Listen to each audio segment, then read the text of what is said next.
Julio Iglesias. Pink Floyd. Michael Maxon. Roger Werner Angle, carte à jouer. Iron Maiden. Eh, c'est combien pour ça? 100 en main. 50. 60. 50. 60. 50. 50.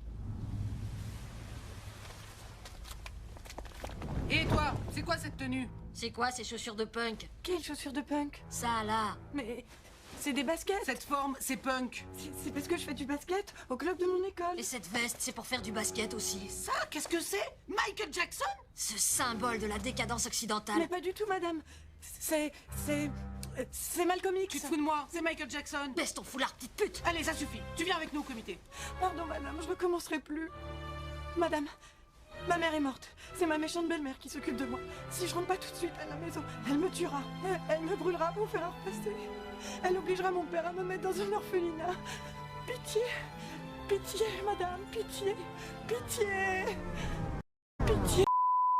L'extrait que vous venez de voir, c'est un extrait du film Persepolis, coécrit et co-réalisé par Marjane Satrapi et Vincent Paronneau, qui est sorti en 2007. Ce film a été multiplement récompensé par une multitude de prix, je vous les afficherai juste là.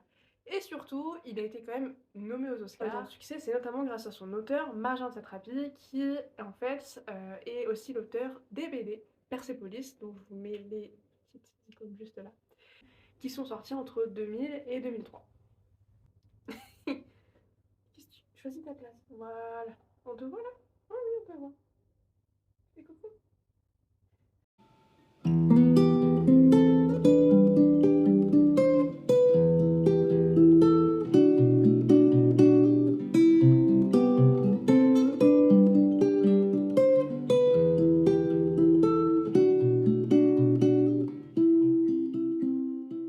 Et donc, qui est Marjane Satrapi? Marjane Satrapi, c'est une artiste iranienne née le 22 novembre 1969 à Rasht, en Iran.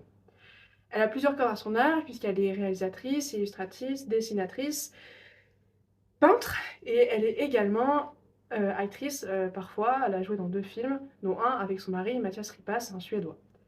Elle parle également plusieurs langues, dont l'anglais, le français, qui va être très important pour elle dans toute sa carrière. Elle parle également le persan, qui est sa langue maternelle. Elle parle aussi l'allemand, l'italien et le suédois. Marjane Satrapi, c'est quelqu'un qui a une culture qui déborde dans tous les sens, puisqu'elle va avoir la chance de grandir dans une famille libre en Iran, étant fille unique de parents plutôt aisés. Son père va être ingénieur et sa mère dessinatrice de mode. Elle grandit donc à l'occidental, ce qui fait que sa famille, quand la révolution iranienne va arriver en 79, va être mise sous surveillance. Ses parents donc vont prendre la décision de l'envoyer en Autriche, dans un lycée français à Vienne. Elle va y passer 4 ans, donc de ses 14 ans jusqu'à ses 19 ans. Et puis à la fin de son lycée, elle va connaître une grosse douleur amoureuse, une grosse rupture, qui va faire qu'elle va descendre dans une spirale infernale de la drogue, de la dépression. Ce fut la première nuit que je passais dehors dans la rue. Il y en eut tant d'autres. Elle va finir par rentrer à Téhéran en 88, et quand elle va rentrer là-bas, elle va se marier et étudier l'art dans une université à Téhéran.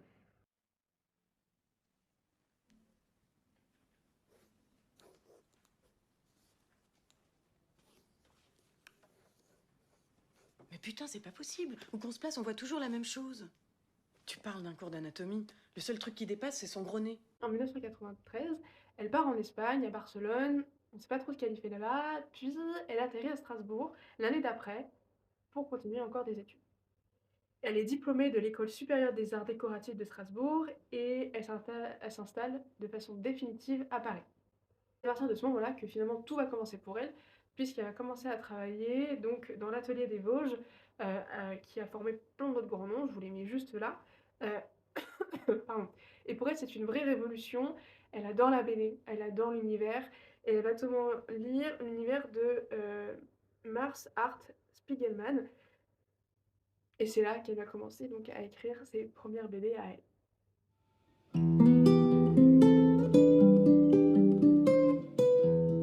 Persepolis, s'il a eu un tel succès, c'est notamment, et pourquoi j'en parle d'ailleurs dans cette vidéo là maintenant, c'est notamment parce qu'il dépeint des faits qui se sont passés en Iran en 79.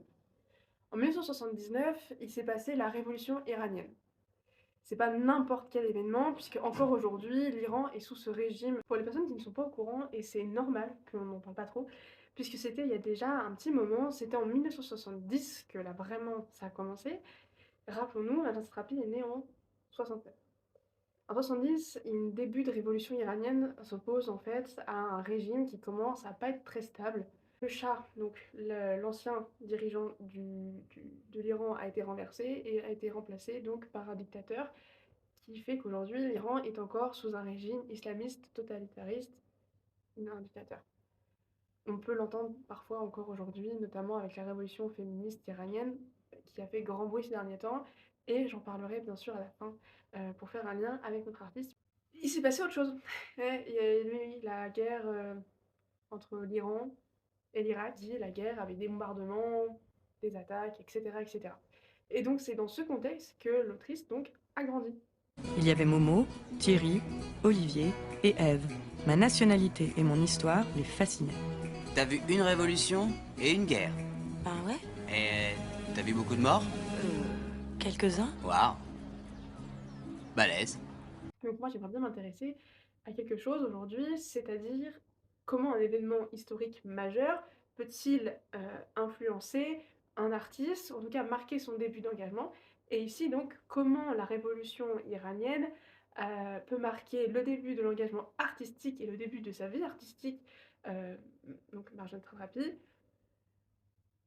pour qu'elle puisse créer, qu'elle puisse montrer sa frustration, sa colère face à des événements tragiques, et une situation aussi dramatique qui s'est passée dans son pays et qui se passe encore aujourd'hui. On va voir bien évidemment le début de son engagement, donc, notamment avec Persepolis, dont je vous parle depuis tout à l'heure, mais on va aussi également parler de d'autres œuvres qui font la continuité en fait de son engagement. Et alors, si je vous ai montré l'extrait de Persepolis au début, c'est pas le choix de n'importe quelle œuvre, puisque j'aurais pu choisir parmi toutes les œuvres qu'elle a réalisées. Il y en a beaucoup. En réalité, j'ai choisi cette œuvre puisqu'il dépeint sa vie. Alors attention, elle dirait pas que c'est son autobiographie, elle aime pas trop ça.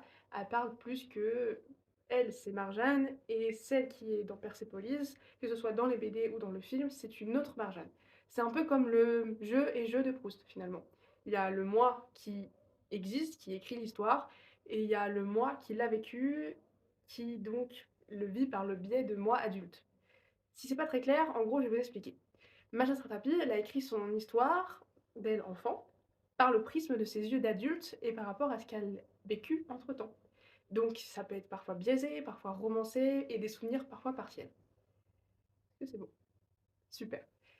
Et donc, on peut plus parler de roman graphique. Mais certaines critiques, et moi je m'accorde plus à dire d'ailleurs aussi, qu'on peut plus parler d'un mémoire graphique. Et pourquoi?